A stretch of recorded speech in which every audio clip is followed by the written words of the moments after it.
बिस्मिल्लाहिर्रहमानिर्रहीम। जी अस्सलाम वालेकुम। मेरा नाम डॉक्टर वहीद हसन है। अगर आप चाहते हैं कि आपके जानवर सेहतमंद रहें, अच्छी प्रोडक्शन देते रहें, उनका दूध भी ज़्यादा हो और उनका जो है वो गोश्त भी ज़्यादा हो और वो टाइम पे हीट में भी आ जाएं और टाइम पे प्रेग्नेंट भी हो जाएं, तो उसके लिए जो है वो बहुत बड़ा किरदार जो है वो खुराक का होता है। पहले नंबर पे खुराक आती है, जिसका हिस्सा जो है वो तकरीबन 70% है। दूसरे नंबर पे जो है वो हाउसिंग आती है, मतलब उसका रिहाइश का क्या बंदोबस्त है, उसको ठंडे मौसम में गर्म माहौल दिया गया है या नहीं, और गर्म माहौल में जो है वो ठंडा उसके लिए एहतमाम किया गया है या नहीं। तो अगर ये चीज़ें नहीं करेंगे तो ज़ाहिर बात है उसकी वजह से जो है वो प्रोडक्शन भी जानवर की डाउन होगी, टाइम पे हीट में भी नहीं आएगा और टाइम पे प्रेग्नेंट भी नहीं हो सकेगा, और ज़ाहिर बात है फिर ये इकनॉमिकली हमें नुकसान होगा। खुराक का जो हिस्सा है वो 70% है, जिसमें दोनों चीज़ें अहम हैं। एक तो खुराक की क्वालिटी भी और दूसरा क्वांटिटी भी, मतलब खुराक की जो है वो मिकदार भी और मेयार भी।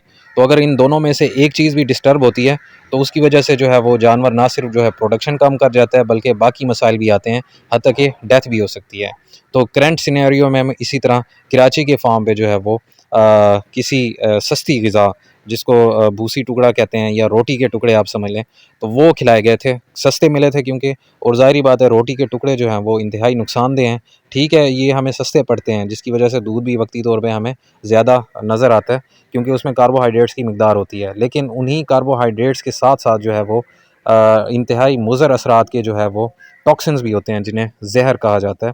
वो इस वजह से होते हैं कि वो जो नमदार रोटी होती है, जब उसको खुश्क करने का प्रोसेस किया जाता है या घरों के अंदर भी पड़ी होती है, तो उस वक्त उसके ऊपर फंगस नमूदार होती है। जो फंगस जो है उस रोटी को भी खाती है, एक तो उसकी जो है वो कैलोरीज डाउन करती है, दूसरा साथ जो है वो मुख्तलिफ टॉक्सिन्स प्रोड्यूस करती है, या जैसे जहर कहते हैं। तो वो टॉक्सिन जो है वो जानवर के लिए इंतहाई नुकसानदेह हैं। इनमें एफ्लाटॉक्सिन भी शामिल है, माइकोटॉक्सिन्स, ओकरा टॉक्सिन्स, बहुत सारे हैं। तो मकसद यही होता है कि अगर आप चाहते हैं अपने जानवर जो है वो सेहतमंद रहे, तो उसके लिए खुराक की क्वांटिटी के साथ साथ क्वालिटी को भी मद्देनज़र रखना ज़रूरी है। कई फार्मर्स इसका इस्तेमाल कर रहे हैं रोटी टुकड़ों का, या पुरानी खल का, या नमदार खल जो ख़राब हुई हुई होती है, या मड का। तो वक्ती तौर पे तो वो प्रोडक्शन अच्छी देता है, लेकिन क्योंकि उसमें टॉक्सिन होते हैं, वो ना सिर्फ जो है जानवर के हाजमे को कम कर रहे होते हैं, बल्कि जो है वो जानवर अगर हीट में नहीं आता या टाइम पे प्रेग्नेंट नहीं हो रहा होता, बार बार हीट में आता है, तो वो भी उसके रिप्रोडक्टिव जो है वो प्रॉब्लम्स को मज़ीद एनहेंस कर रहे होते हैं। तो इसके लिए ज़रूरी है कि आप जो है वो ऐसी फफूंदी लगी या ये इस तरह की सस्ती ग़िज़ाओं का इस्तेमाल ना ही करें तो बेहतर है। बेशक अगर आप टॉक्सिन बाइंडर इस्तेमाल करेंगे तो उसकी वजह से जो है वो प्रॉब्लम ख़त्म नहीं होगी, वक्ती तौर पे कम हो जाएगी, क्योंकि टॉक्सिन बाइंडर अपना कुछ ना कुछ काम करते हैं, लेकिन वो इसका कोई हल नहीं है। ये नहीं है कि आप अगर जो है इस तरह के रोटी टुकड़े या जो है मड या ये चीज़ें खिलाएँगे और फिर उसमें टॉक्सिन बाइंडर मिला देंगे, तो उसकी वजह से जो है वो ये प्रॉब्लम हल हो जाएगी। ऐसी बात नहीं है, वो प्रॉब्लम हल नहीं होती, वो जो है वो सब क्लिनिकली जो है वो जानवर को प्रॉब्लम कर रही होती है। तो इसलिए जो है वो जानवर की जो है वो खुराक की क्वालिटी और क्वांटिटी दोनों को मद्देनज़र रखा करें। जब क्वांटिटी मतलब मिकदार कम होगी, तो उसकी वजह से भी जानवर ज़ाहिर बात है प्रोडक्शन भी डाउन करेगा और टाइम पे हीट में भी नहीं आएगा और प्रेग्नेंट भी नहीं होगा।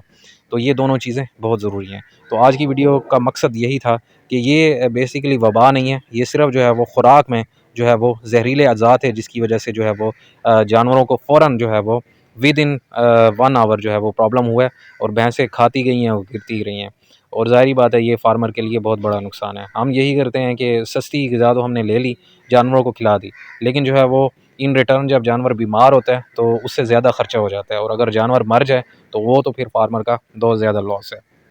अब किसी जानवर को खुदा न खास्ता अगर ये प्रॉब्लम हो गई है, तो उसमें 2-3 इंजेक्शन है जो मैं आपको बता देता हूँ। इंजेक्शन एट्रोपिन है, या इंजेक्शन बी कम्प्लेक्स है, इंजेक्शन एमिवाइकॉम है, तो इनका इस्तेमाल आप कर सकते हैं। और अगर रोटी के टुकड़े ज़्यादा खिलाएँ हैं तो उसकी वजह से एसिडिटी भी हो जाती है, तो उस सिलसिले में आप मीठा सोडा और जो है मेडिओरल इंजेक्शन का इस्तेमाल कर सकते हैं, पिला सकते हैं। तो ये टेम्परेरी इलाज होता है, लेकिन बेसिकली तो ये है कि आप एहतियात करें कि ऐसी चीज़ें खिलाएँ ही ना, क्योंकि वो आपको इन रिटर्न जो है वो लॉन्ग टर्म में नुकसान दे रही होती हैं। वक्ती तौर पे जो है वो फ़ायदा हो रहा होता है, लेकिन इन द लॉन्ग रन जो है वो या तो प्रोडक्शन डाउन हो रही होती है, या फिर जानवर जो है वो टाइम पे हीट में नहीं आता, और फिर आखिर में अगर ज़्यादा टॉक्सिसिटी हो तो उसकी वजह से जानवर मर जाता है। तो उम्मीद है आज की वीडियो का आपको फ़ायदा हुआ होगा। मज़ीद भी अगर कोई क्वेश्चन है तो आप कमेंट्स में या मेरे व्हाट्सएप नंबर पे रब्ता कर सकते हैं। डोजेज़ मैंने इंजेक्शंस के इसलिए नहीं बताया क्योंकि हर जानवर के लिए मुख्तलिफ होती हैं। तो आज की वीडियो यही थी। दुआ में याद रखिएगा। अल्लाह आपका निगहबान हो। अल्लाह हाफ़िज़।